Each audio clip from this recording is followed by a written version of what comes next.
አንተ በጎ ታማኝ አገልጋይ፣ በጥቂቱ ታምነሃል፣ በብዙ እሾምሃለሁ። አሁን ጌታው ሊመጣ ነው። የሰጠኋችሁን ጸጋ የሰጠኋችሁን በረከት ምን አደረጋችሁት? የት አደረሳችሁትን? በስመ አብ ወወልድ ወመንፈስ ቅዱስ አሐዱ አምላክ አሜን። አበው መነኮሳት፣ ሊቃውንተ ቤተ እግዚአብሔር፣ ዕይንተ እግዚአብሔር ካህናት፣ ላይካነ ምስጢር ዲያቆናት፣ እግዚአብሔር የሚወዳችሁ እናንተም የምትወዱት አባቶች ምዕመናን፣ እናቶች ምዕመናት፣ ወንዶችም ሴቶችም እንዲሁም በመንግሥተ ሰማያት የምትመሰሉ ሕፃናት ጭምር እስከ ሞት ድረስ በወደደን በአምላካችን ፍጹም ሰላምታ ሰላም እላችኋለሁ። እንደምን አደራችሁ? አሜን። መመስገን የባህሪ የሆነ ቅድመ ዓለም የነበረ ዓለምን አሳልፎ የሚኖር በባህሪው ሞት በመንግሥቱ ሽረት የሌለበት ዘላለማዊና ቅዱስ የሚሆን አምላካችን እግዚአብሔር በሰማይ በአፈ መላእክት በምድር በደቂቀ አዳም ዛሬም ዘወትርም ስሙ የተመሰገነ ይሁን። እንግዲህ ቅዳሴው ስነ ስርዓት ተፈጽሞ ቀሪ ጊዜያችን ደግሞ ለተወሰነ ደቂቃ የእግዚአብሔርን ቃል እንነጋገራለን። መጀመሪያ እንኳን ለመላኩ ለቅዱሱ ሚካኤል ወርኃዊ መታሰቢያ በዓል በሰላም በጤና ጠብቆ አደረሳችሁ አደረሰን። የምንማማርበት የትምህርታችን ኃይለ ቃል የሚሆነው ማቴዎስ ወንጌል ምዕራፍ 24 ቁጥር 21 ላይ ገብርኄር ወምእመን ዘበሁድ ምእመነ ኮንከ ዲበ ብዙ ሰይመከ የሚል ይሆናል። አንተ በጎ ታማኝ አገልጋይ፣ በጥቂቱ ታምነሃል፣ በብዙ እሾምሃለሁ። ስለዚህ ወደ ጌታ ደስታ ግባ የሚል ይሆናል። የማቴዎስ ወንጌል ምዕራፍ 25 ከቁጥር 21 ላይ የሚገኝ ኃይለ ቃል ነው። ታማኝ አገልጋይ። ዛሬ የምንነጋገረው ስለ ታማኝ አገልጋይ ነው። እንግዲህ በኢትዮጵያ ኦርቶዶክስ ተዋሕዶ ቤተ ክርስቲያን ስያሜ የዐቢይ ጾም 6ኛው ሳምንት እሑድ ዛሬ ከቅዳሜ ጀምሮ ይሄ ሳምንት እንግዲህ ገብርኄር ታማኝ አገልጋይ ይባላል። ስያሜውን የተሰጠው ኢትዮጵያዊ ሊቅ ቅዱስ ያሬድ ነው። ጾመ ድጓ የተባለው ከአምስቱ መጻሕፍቶቹ አንዱ እንግዲህ በሆነው ጾመ ድጓ በመጽሐፍ ሳምንቱን ዐቢይ ጾም እኒህን የዐቢይ ጾምን ሳምንታት ከፋፍሏቸዋል ማለት ነው። የዐቢይ ጾም ሳምንታት ስያሜያቸው ከነ ሥርዓተ ማሕሌቱ ያዘጋጀው ታላቁ ሊቅ ኢትዮጵያዊ ቅዱስ ያሬድ ይሄንን ሳምንት ገብርኄር ብሎታል ማለት ነው። በ6ኛው የዐቢይ ጾም ሳምንት ከዋዜማው ቅዳሜ ጀምሮ በቤተ ክርስቲያን የሚዘመረው ዝማሬ፣ የሚሰበከው ስብከት፣ የሚሰጠው ትምህርት ገብርኄርን የሚያወሳ ስለ ቸር አገልጋይ፣ ስለ ታማኝ አገልጋይ፣ መክሊቱን ስለ ጠበቀ አገልጋይ የሚነገርበት ሳምንት ነው ማለት ነው። በማቴዎስ ወንጌል ምዕራፍ 25 ከቁጥር 14 እስከ 25 ድረስ ስታነቡት ስለዚህ ቸር አገልጋይ ይናገራል ማለት ነው። እንግዲህ በዕለቱ የሚነበበው ወንጌልም ጌታችን ስለ ታማኝ አገልጋይነት ያስተማረውን የሚዘክር ሳምንት ስለሆነ ይሄውም እንግዲህ የተቀበለውን አደራ በሚገባ ለተወጣ አገልጋይ ምስጋና የሚቀርብበት፣ ከዚያ በተቃራኒ ደግሞ ለሚገኝ ደግሞ ወቀሳ፣ ተግሳጽ የሚቀርብበት ሳምንት ነው ማለት ነው። ይህ ሳምንት ይኸውም በቅዱስ ወንጌሉ እንደተመዘገበው ጌታችን ለደቀ መዛሙርቱ በምሳሌ ሲያስተምራቸው ወደ ሌላ ሀገር የሚሄድ ባለጸጋ ሰው ባሮቹን ጠርቶ ያለውን ገንዘብ እንደሰጣቸው እንዲሁም ደግሞ እያንዳንዱ እንደ አቅሙ ለአንዱ 5 መክሊት፣ ለአንዱ 2 መክሊት፣ ለአንዱ ደግሞ 1 መክሊት ሰጠና ወደ ሌላ ሀገር ሄደ ይላል ወንጌሉ። 5 መክሊት የተቀበለው ሄዶ ነገደበት፣ ሌላ 5 መክሊት አተረፈ። እንዲሁ ደግሞ 2 የተቀበለው ሌላ 2 አተረፈ። 1 የተቀበለው ግን ሄዶ ምድርን ቆፈረና የጌታውን ገንዘብ ቀበረ። ከብዙ ዘመን በኋላ የእነዚያ ባሮች ጌታ መጣና ተቆጣጠራቸው ይለናል። 5 መክሊት የተቀበለው አገልጋይ ወደ ጌታ ቀርቦ ጌታ ሆይ 5 መክሊት ሰጠኝ ነበር፣ ደክሜ ወርጄ ወጥቼ ነግጄ እነሆ 5 መክሊት አተረፍኩኝ ብሎ ሌላ 5 መክሊት አትርፎ አስረከበ። ጌታውም መልካም አንተ በጎ ታማኝ ባሪያ፣ በጥቂቱ ታምነሃልና በብዙ ላይ እሾምሃለሁ፣ ስለዚህ ወደ ጌታህ ደስታ ግባ አለው ይላል። ሁለተኛው ደግሞ የተቀበለው ቀርቦ ጌታ ሆይ 2 መክሊት ሰጠኝ ነበር፣ እነሆ ሌላ 2 መክሊት አተረፍኩበት አለ።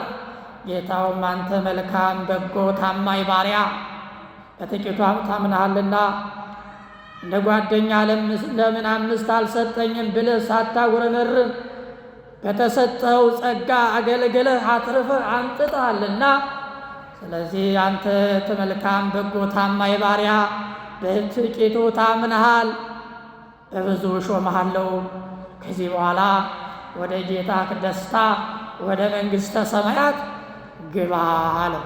ሦስተኛውና የመጨረሻውን 1 መክሊት የተቀብሎ ጌታ ሆይ አንተ ካልዘራህበት የምታጭድ ካልበተንክበት የምትሰበስብ ጨካኝ ሰው መሆንክን አውቃለሁ። ፈራሁ መክሊትህን በምትቀመጣበት ጊዜ ቀበርኩት መክሊትህን፣ እነሆ የቀበርኩት መክሊት ይኸውና። በዚህ ጊዜ ያ ንጉሥ አንተ ክፉና ሐኬተኛ ባሪያ፣ ካልዘራሁበት እንደማጭድ ካልበተንኩበትም እንድሰበስብ ታውቃለህን? ስለዚህ ገንዘብ ለለዋጮች አደራ ልሰጠው በተገባ ነበር። እኔም መጥቼ ያለኝን ከነትርፉ በወሰድኩ ነበር። ስለዚህ መክሊቱን ውሰዱበት፣ 10 መክሊት ላለው ስጡት፣ ምክንያቱም ላለው ሁሉ ይሰጠዋልና ይበዛለትማል፣ ከሌላው ግን ያው ያለው እንኳን ይወሰድበታል ተብሎ እንደተጻፈ የማይጠቅመውን ይህንን ባሪያ ያልሰራውን መክሊቱን የቀበረውን የደበቀውን ግን ወደ ውጭ ወዳለው ጨለማ አውጡት።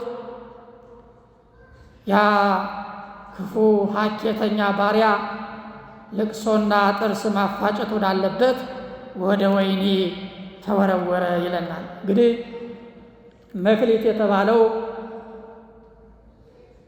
የእግዚአብሔር ስጦታ ሲሆን አይነትና መጠኑ ይለያይ ይሆናል እንጂ ከእርሱ ዘንድ ስጦታን ያልተቀበለ ማንም ሰው የለም። እግዚአብሔር ለእያንዳንዳችን ስጦታን የሚሰጠን ልናገለግልበት፣ ሰውን ልንጠቅምበት እንጂ ልንኮፈስበት ወይም ደግሞ ልንተብትበት አይደለም። በአጭሩ እንግዲህ መክሊት ማትረፍ ማለት ያወቁትን ሳይሰስቱ ማሳወቅ፣ ልምድን ለሌላው ማካፈል፣ የሰሙትን ቃለ እግዚአብሔር ወይም ደግሞ መንፈሳዊ ነገር ለሌላው ማስተማር ማለት ነው። ክርስቲያኖች መክሊትን ስናካፍል ከሰው ብድራትን ሳንጠብቅ ፈተና እንኳን ቢኖርብን ፈተናውን ተቋቁመ የተሰጠንን መክሊት አትርፈን መገኘት ያስፈልጋል ማለት ነው። ክርስቲያኖች ሐዋርያው ቅዱስ ጳውሎስ ለተማሪው ለጢሞቴዎስ ልጄ ጢሞቴዎስ ሆይ አንተም በጌታችን በኢየሱስ ክርስቶስ ጸጋ በርታ፣ በብዙ ምስክሮች ፊት ከእኔ የሰማኸውን ትምህርት ሌሎች ለጓደኞች ሁሉ ሊያስተምሩ ለሚችሉ፣ ሊማሩ ለሚችሉ፣ ሊመለሱ ለሚችሉ ለታመኑ ሰዎች አስተምራቸው። ኢየሱስ ክርስቶስን እንደሚያገለግል በጎ አርበኛ ሆነ መከራ ተቀበል አለው። ወደ ሰልፍ የሚሄድ አለቃውን ደስ ያሰኝ ዘንድ ነው እንጂ የዚህን ዓለም ኑሮ አያስብምና። የሚታገልም ቢሆን እንደ ሕጉ ካልታገለ አክሊልን አያገኝም። የሚደክም አራሽም አስቀድሞ ፍሬውን ሊያገኝ ግድ ነው ማለት ነው። ያልኩህን አስታውል፣ እግዚአብሔርን በሁሉ ነገር ጥበብን ይስጥ በማለት መክሊቱን እንዳያባክን ጢሞቴዎስን መክሮታል ማለት ነው። በሁለተኛ ጢሞቴዎስ ምዕራፍ 2 ቁጥር 1 ላይ ሊቀ ሐዋርያው ቅዱስ ጴጥሮስ እንግዲህ ይህንን አሳስባችኋለሁ አለ። በቃልም እንዳይጣሉ በእግዚአብሔር ፊት ምከራቸው። ይህ ምንም የማይጠቅም የሚሰሙትንም የሚያፈርስ ነውና የእግዚአብሔር ቃል በእውነት አቃንቶ ሲያስተምር እንደማያፍር ሠራተኛ ሆነ ራስህን የተመረጠ አድርገህ ለእግዚአብሔር ታቀርብ ዘንድ ትጋ፣ በርታ። እንግዲህ ከእኔ ከእርሱ ጋር ሽማግሌ የክርስቶስን መከራ ምስክር ደግሞ ሊገለጥ ካለው ክብር ተካፋይ የሆንኩ በመካከላችሁ ያለውን ሽማግሌዎችን እማልዳችኋለሁ። እናንተ መክሊታችሁን ስጡ፣ በእናንተ ዘንድ ያሉትን የእግዚአብሔርን መንጋዎች ጠብቁ አላቸው። ዝም ብላችሁ በከንቱ በዋዛ በፈዛዛ ጊዜያችሁን አታሳልፉ። እናንተ የእግዚአብሔር መንጋው እረኛ ናችሁ። ስለዚህ የሰጧችሁን መክሊት በአግባቡ ተጠቀሙ። እረኞች ናችሁ እናንተ። ሽማግሎችን እማልዳችኋለሁ፣ በእናንተ ዘንድ ያሉትን የእግዚአብሔርን መንጋዎች ጠብቁ።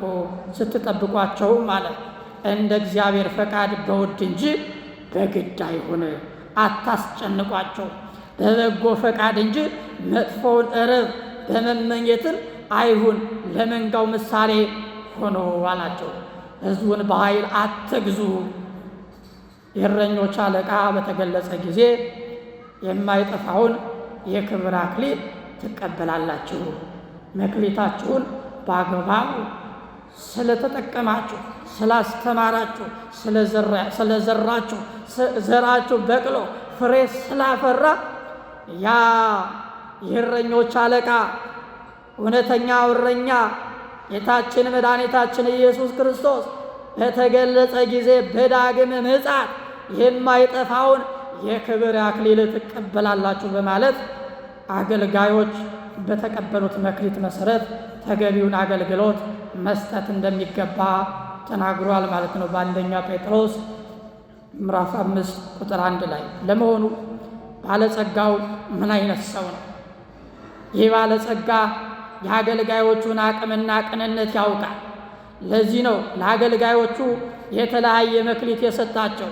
ለምሳሌ 5ቱን መክሊት ለሶስተኛው ባሪያ ሰጥቶት ቢሆን ኖሮ ኪሳራው ብዙ ይሆን ነበር። ነገር ግን ባለጸጋው የአገልጋዮቹን ባህሪ ስለሚያውቅ የቱ ታዛዥ የቱ ደግሞ ልግመኛ እንደሆነ ስለተገነዘበ ብዙ ኪሳራ እንዳይደርስ አድርጓል ማለት ነው። ስለዚህ መክሊቱን እንዳቅማቸውና እንደ ችሎታቸው ሰጣቸው ማለት ነው። ሌላው ይህ ባለጸጋ መሸለም የሚወድ ዋጋ መስጠት የሚያውቅ ከደስታው የሚያሳትፍ ቸር ባለጸጋ ነው ማለት ነው። ዛሬ ሲያሰሩ እንጂ ሲሸልሙ የማይወዱ ሲያዙ እንጂ ሲያመሰግኑ ለማይታዩ ንፉጋን ባለጸጎች ትልቅ ትምህርት ነው ማለት ነው። ይህ ባለጸጋ ግን ከቸርነቱ ብዛት የተነሳ አሰርቶ ገንዘብ አይደለም የሰጣቸው፣ ወደ ጌታ ደስታ ግባ እንደተባለው የራሱን ደስታውን ነው ያጋራቸው።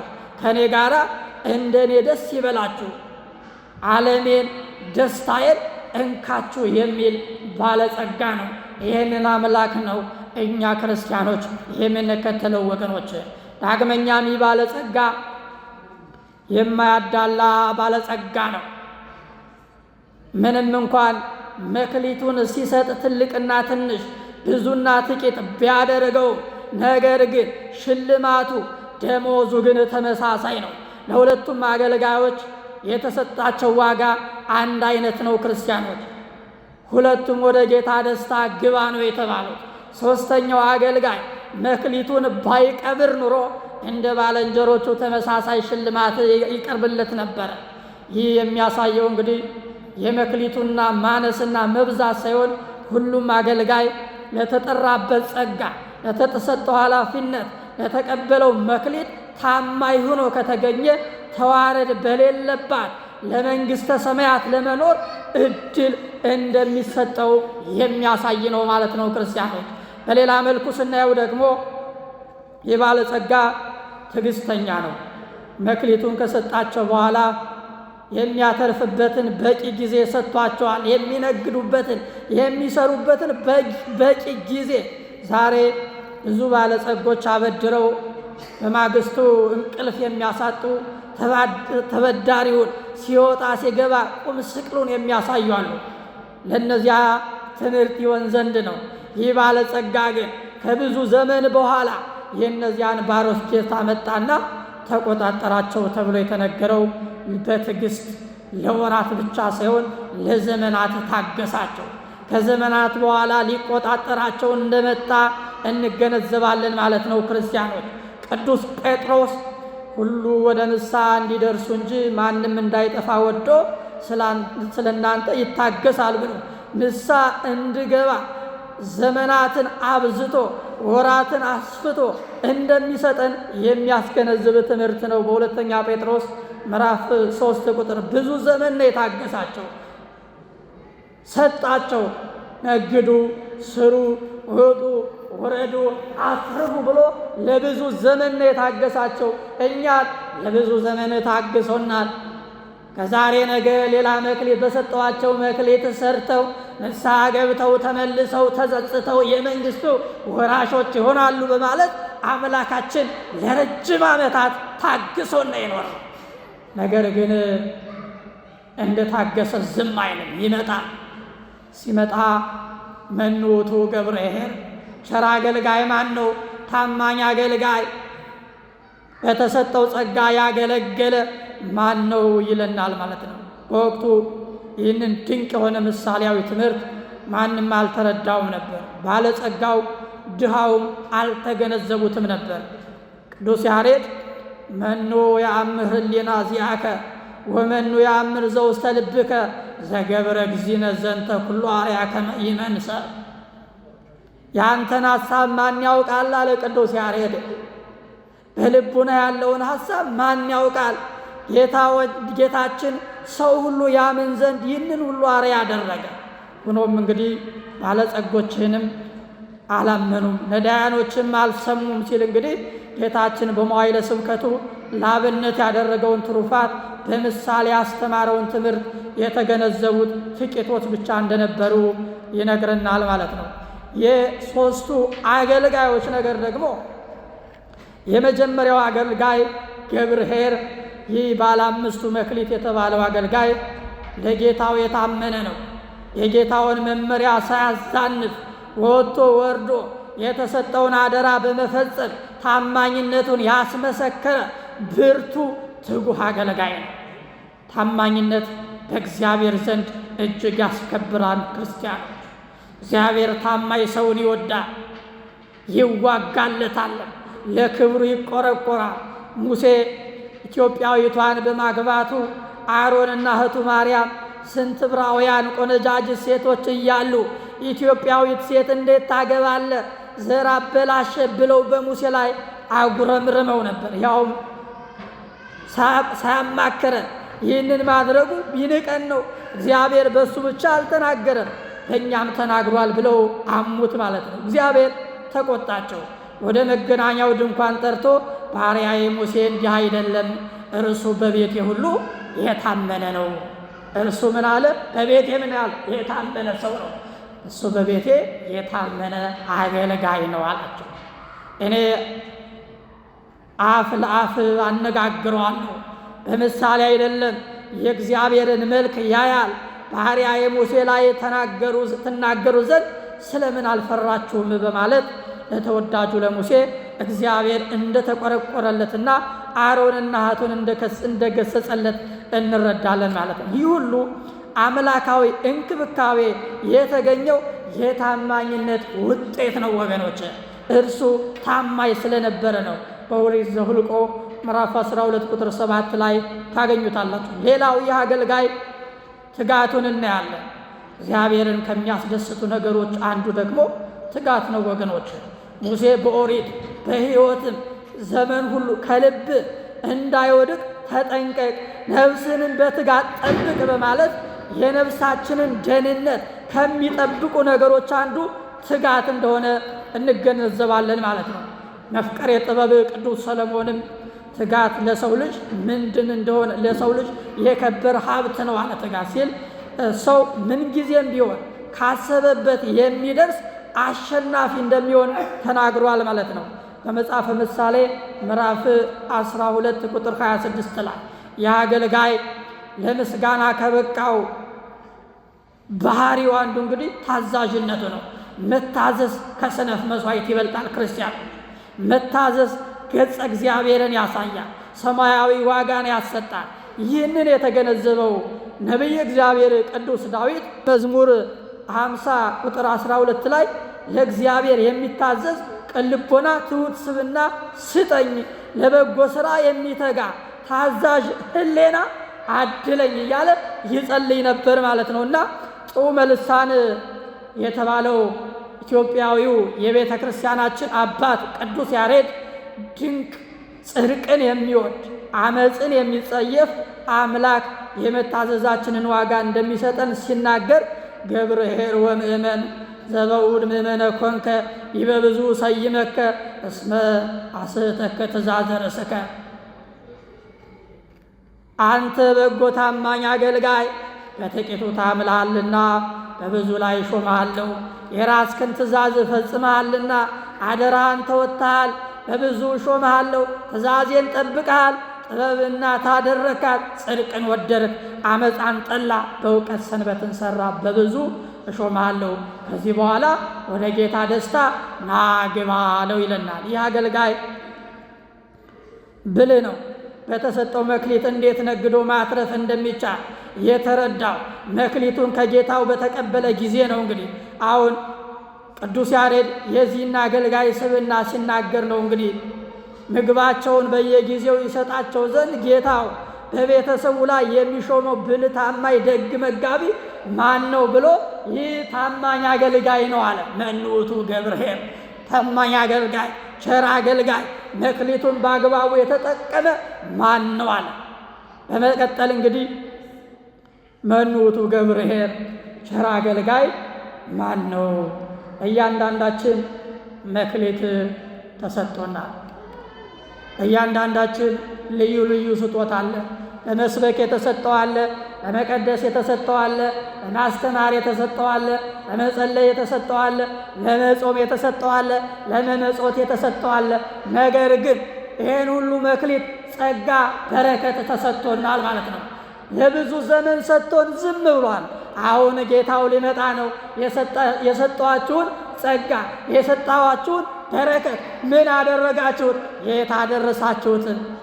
ተብለን ስንጠየቅ በእውነቱ በጌታ ዘንድ ታማኝ ሆነን እንገኝ ይሆን? በተሰጠን ጸጋ አገልግለናል ወይ? በተሰጠን ጸጋ ሰርተንበታል ወይ? ወይስ ደግሞ መክሊቱን እንደቀበረው እንደዚያ ሀኬተኛ አገልጋይ መክሊታችንን ቀብረነው ይሆን? የተሰጠነው ልንሰራበት፣ ልንነግድበት፣ ልናተርፍበት ወጥተን ወርደን የሰጠንን ጸጋ ተጠቅመን እኛም በረከት አግኝተን ሰዎችንን መልሰን እንድንሰራበት ነው እንጂ እንድንቀብረው አይደለም። ብዙዎቻችን ግን መክሊታችን ቀብረናል። መኑ ውእቱ ገብርኄር፣ ቸር አገልጋይ ማን ነው? ለጌታው የታመነ በመክሊቱ የሰራ።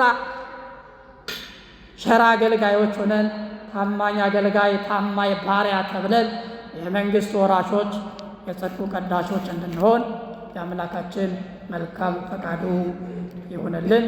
ያስተማረን የመከረን የአባቶቻችን አምላክ ወለባሕርይ ቅዱስ እግዚአብሔር ስሙ የተመሰገነ ይሁን።